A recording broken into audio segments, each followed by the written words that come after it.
Welcome back, gentlemen, to part 2 of my Let's Play of Fate Go.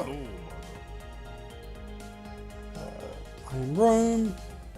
Also, it's probably Gildera, if I had to guess. I'm not particularly... I'm Australian, so I'm trash at pronouncing things. If I embarrass myself, I'm sorry, leave a note in the comments. I'll fix it in the future. So, Emiya's not the worst. We could have gotten a lot worse.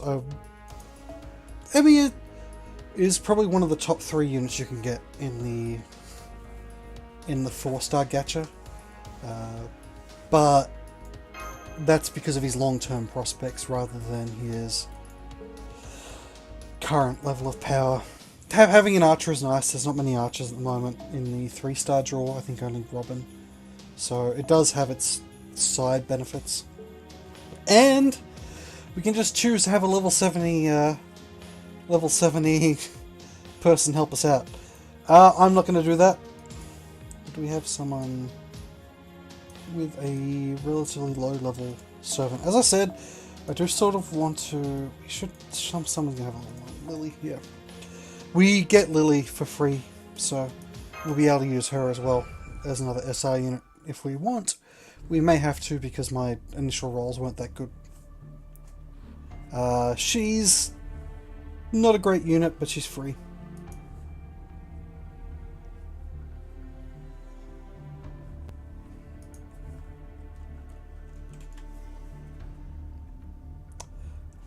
Such interesting choices in this game.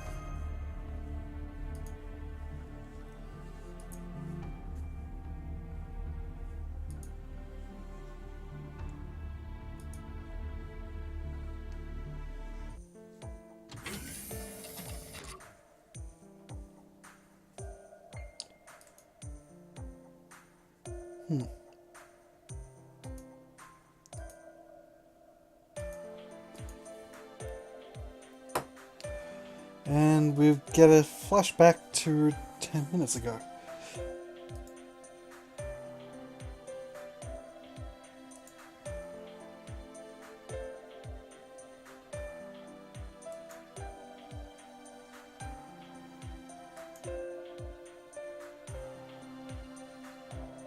Nice.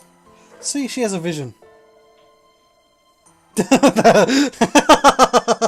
Just remember, just because you're important doesn't mean you're irreplaceable. Just because you're necessary doesn't mean you're irreplaceable.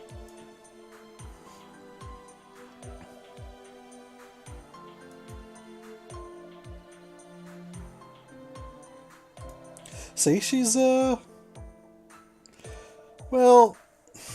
a horrible dictator, but at least she's one that treats everyone else as equal filth.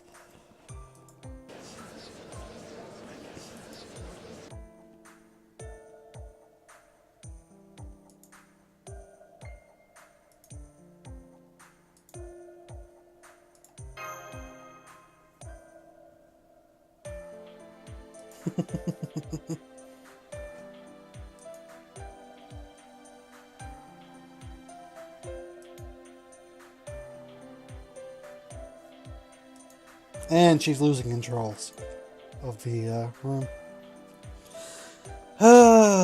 And mages are massive jerks in this universe. Horrible, horrible jerks filled with nepotism.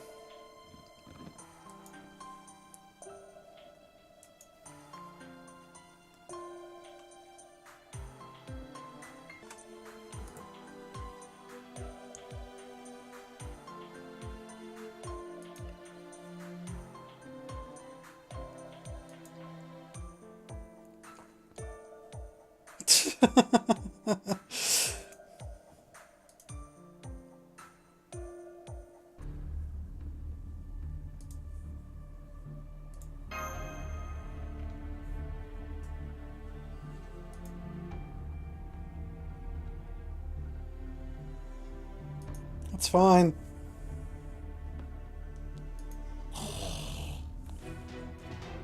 Oh good, enemies are incoming. Alright, good timing. Well, let's go mash. Let's go mash. There are more important things going on, Ms. Director.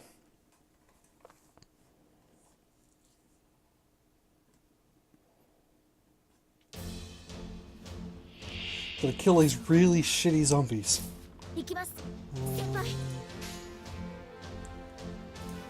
Oh god, there's no point. I'll just do this. This stage.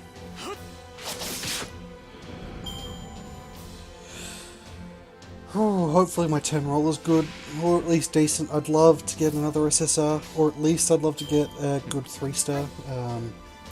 In particular, Q Cullen would very much assuage my worries about only having Shiro. Or Amiya, rather. Spoilers for a 20-year-old fucking visual novel. 15-year-old. No, it might even be 20. Christ, I'm old. Yeah. Let's build up some friends at our level. Again, I don't intend to pick up insane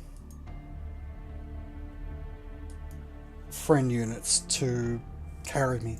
I really do want to go in at the recommended level and see if we can't do this right.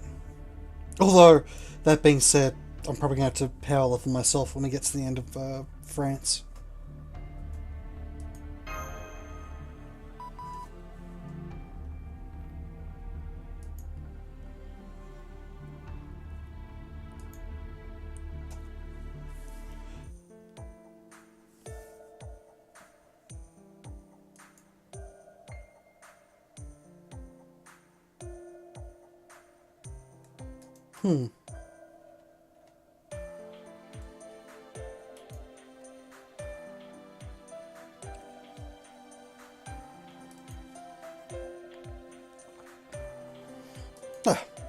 So yeah, the point is to make humans keep existing, which, as far as I'm concerned, is basically a fine goal as a human. I'm sure certain other species might disagree, but they don't get a vote, they don't have opposable thumbs, or if they do, they don't use them very well. Trismegistus.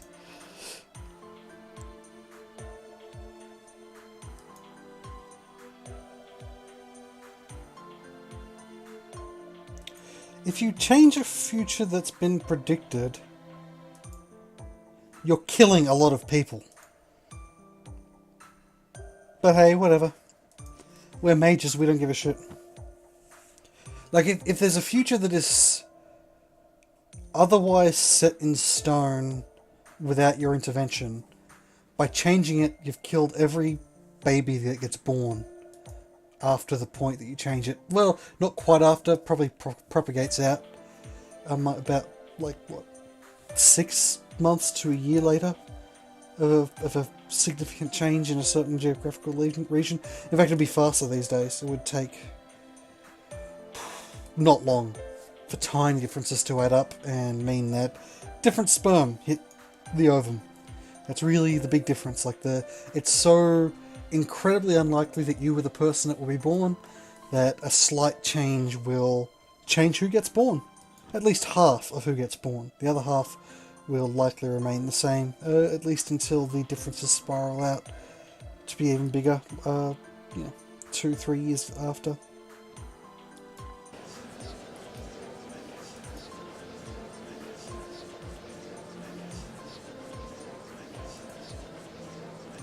But as you can see, this is basically a let's read with occasional gameplay. After the prologue, there's still a lot of story, but it becomes less expository. The story gets a bit tighter and is more about the characters involved. There's sort of a big text dump at the beginning because it's sort of there's a lot of stuff to explain. Like, if they didn't explain all this stuff, things would be bad. So it seems the future, which this is a really weird way to look at things because you're looking into the past with a device that exists in the currently changed present unless well, you know, I'm wrong, because Chaldea exists outside of time.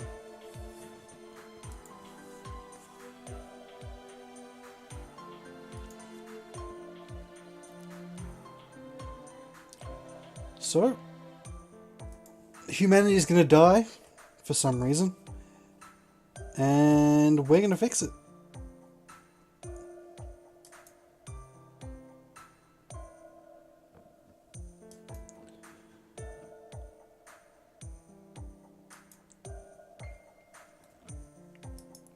Also, it's my first day. And everyone else is fucking dead. Oh no, I'm a protagonist. If you ever turn up to a job and on the first day everyone else fucking dies and leaves you to save the company or the world, walk away. Not worth. It's really just not worth getting involved. Although as a protagonist in most cases you're probably going to live. Still, just walk away. Go to a brothel or something. You're fucked either way. You may as well enjoy it.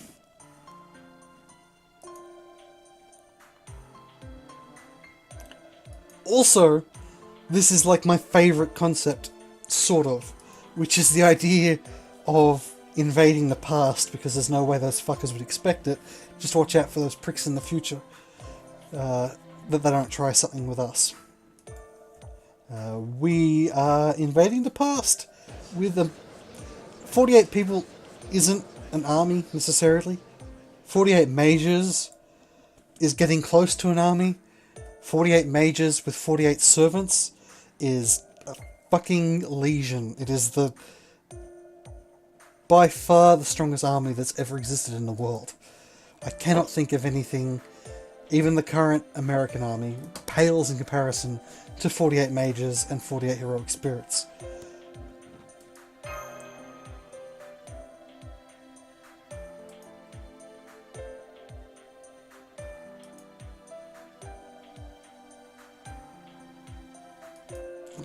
And see, this is the reason why we're not completely fucking up the past with what we're doing now. But I would like to point out that what we're doing now isn't the original remit of this group. The original remit was to protect humanity's future by changing the present. And apparently we have time machines, so I guess we could change the past as well. I know basic space-time theory. Huh. It's weird that they've called it, that this plan is a grand order. This period is called First Order. It's not a grand order yet. I wonder if that's a translation mistake or just something weird about the way that the anime handle things.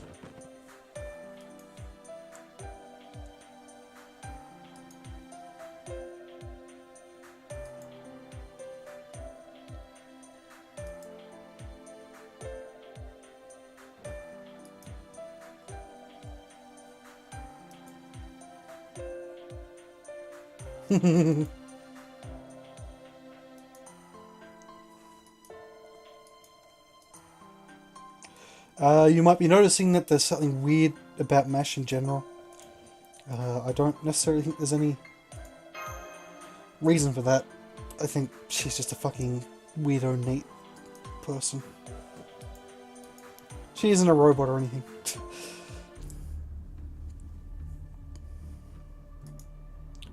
Got it. Is this really the best time for a flashback?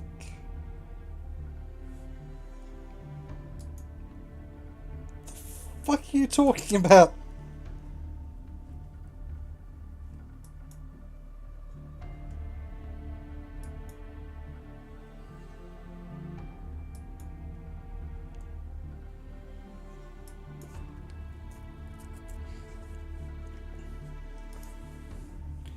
Mystic codes are magical clothing that give you special abilities.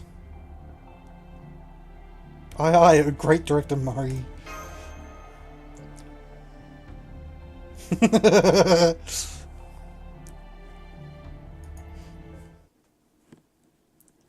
Sun. Okay, we get our first actual roll of the game. We get a bunch of Saint Quartz, which is the premium currency. You can buy that with real money, or you earn some in a trickle. You get a bunch of friend points, which you can only get up to 3-star units with friend points, but as I said, friend units are quite useful in this game. We also get Arturia Lily, or Altia Lily, Saber Lily, I guess just call her in this. There we go. Altria Pendragon, for some reason they've translated Arturia as Altria. Just going to receive all the rest. So, we have enough for a few rolls. We should, if you play this game, you should save all your rolls. There are better servants coming. They're important. I've got a main account and I'm not spending any goddamn quartz until a guy called Gil comes out, but for this account, we're just going to go nuts. Come on. Just give me an SSR. Let's blow this out of the water.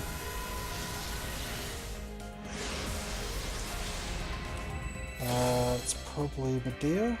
Yep. Medea's sort of useful. She can spam her Noble Phantasm a lot. You really need to get her to level 2 or 3 to get any use out of her. Come on, Q-Dog. Yes! We got Cute Cullen. He is fucking amazing as a 3-star. He should be a 4-star. He's really good. Very survivable. Assassins is okay. She's okay, I guess. She generates a lot of critical stars. Probably worth using. I'll probably use her on the main team unless I get someone like heaps better. We are guaranteed in this role at least one SR, but it's probably going to be a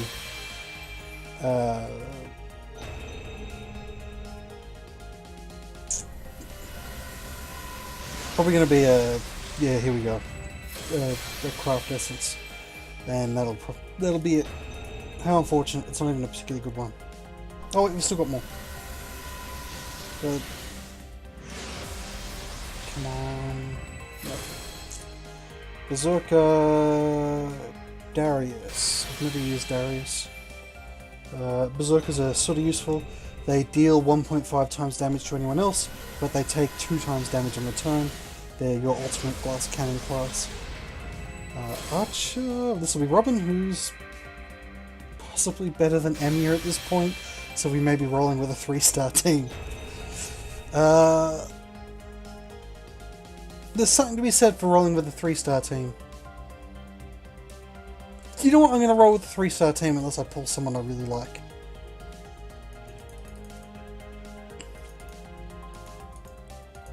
There's actually a fair bit of backstory that you unlock with these guys as you raise their bond points. We'll look into that much later.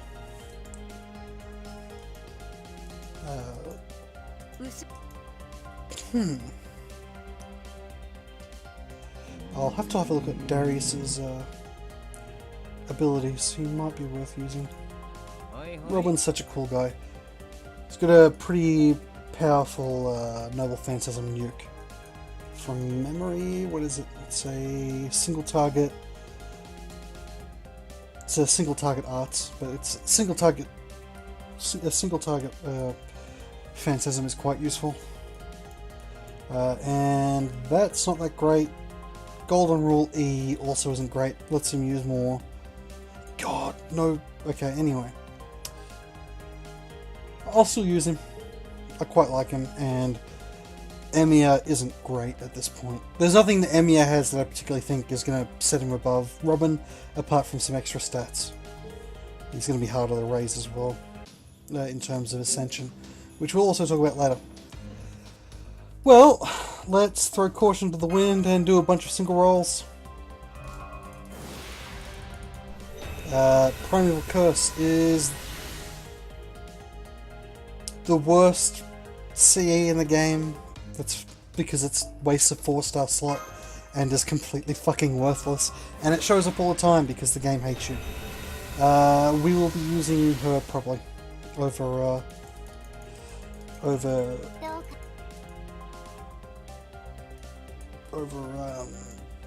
Darius, unless Darius has something really good. She's okay. She's got 3 Buster cards though. Her MP is also decent. She uses the glass cannon, but she has some like defense up, and she has some defense down on the enemy. But also this ability, can we have a look at it? We can't.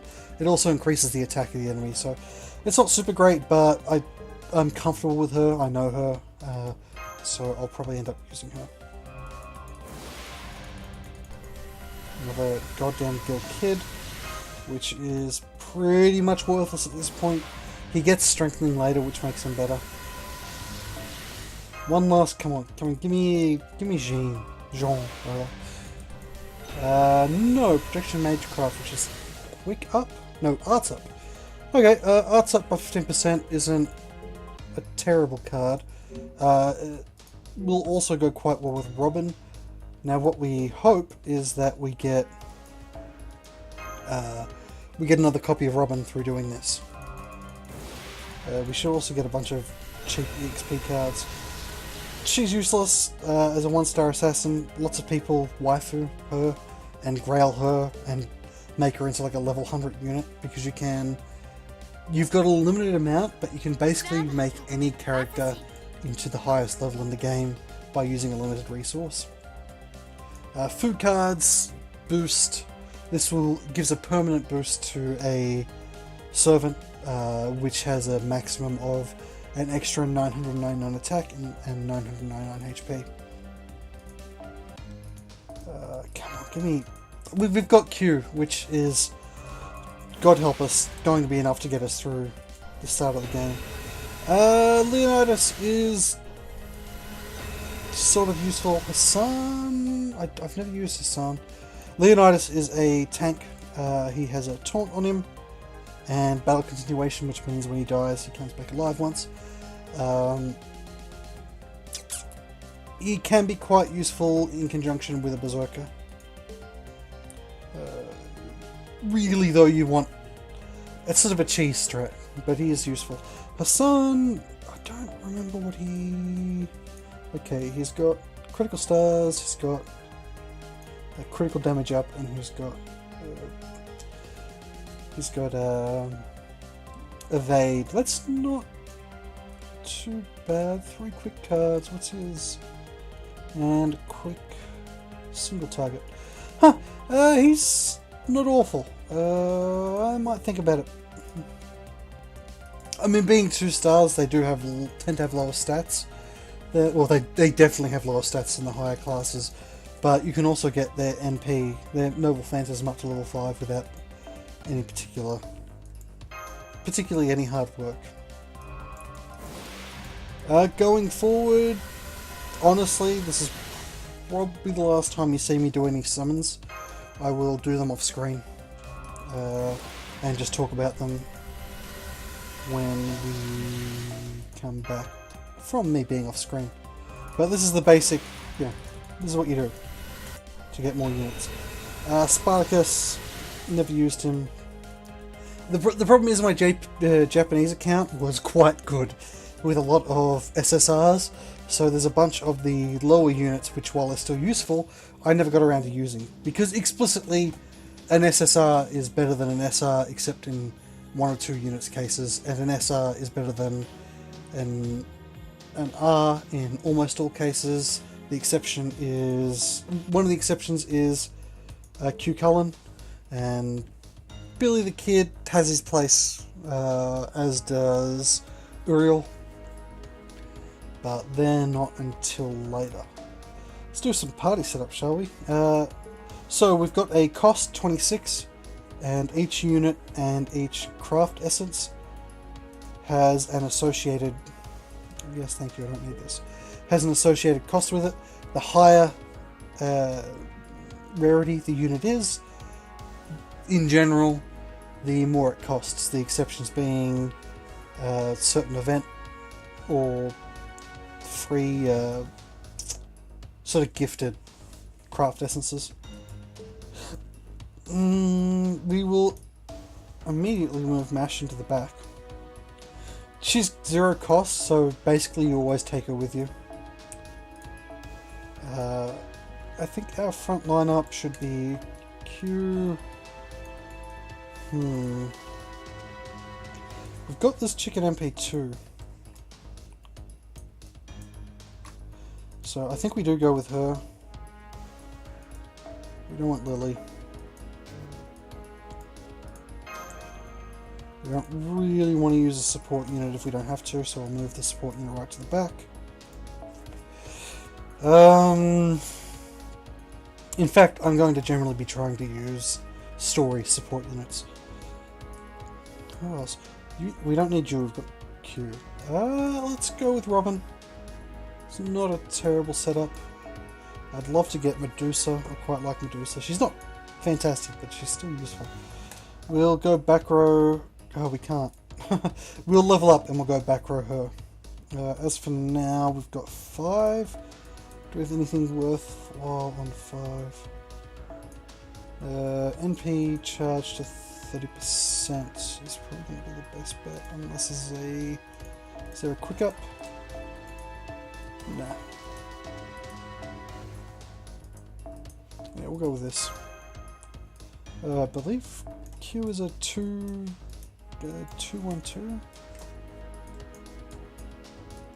Yeah, 2-1-2. 2 quick cards, 2 buster cards, but he's got a quick Noble Phantasm, so I prefer to not use a buster up on him. Right, and that will probably do it for the second episode. Before we go, I will briefly show you the Noble Phantasm stuff because I won't be showing it on screen after this. This is all stuff that will be done off screen. I don't think it particularly adds much to the game, but we'll go through this quickly. To level up Stealth Servants, you shove either other servants or EXP cards into them to level them up. They don't level up from being in battles, which sucks, but hey. Skill level up takes materials, increases the value, or increases what a skill does in a linear fashion.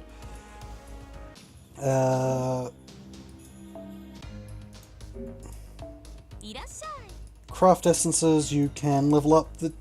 Leveling them up increases the stats associated with them.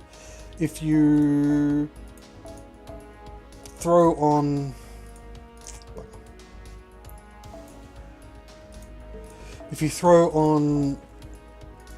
craft, fuck's sake, which one is it? Must be the last one. If you throw on craft essences, this is fucking with me intentionally. Which one haven't I chosen though? This is infuriating. You know, it's gonna have to be this one because it doesn't have new next to it? No. Okay, whatever. So this, 2 of them, it raises the max level it can get to, but more importantly, if you do it 5 times, it will increase its primary effect by a not insignificant amount. Ascension, when a servant gets to max level, for silver units it's 30, for gold units it's 40 or 50. You can raise their max level 4 times by using resources. This also increases the skills they have access to, and occasionally, it gives them access to interludes which can buff their skills. Noble Phantasm requires a duplicate.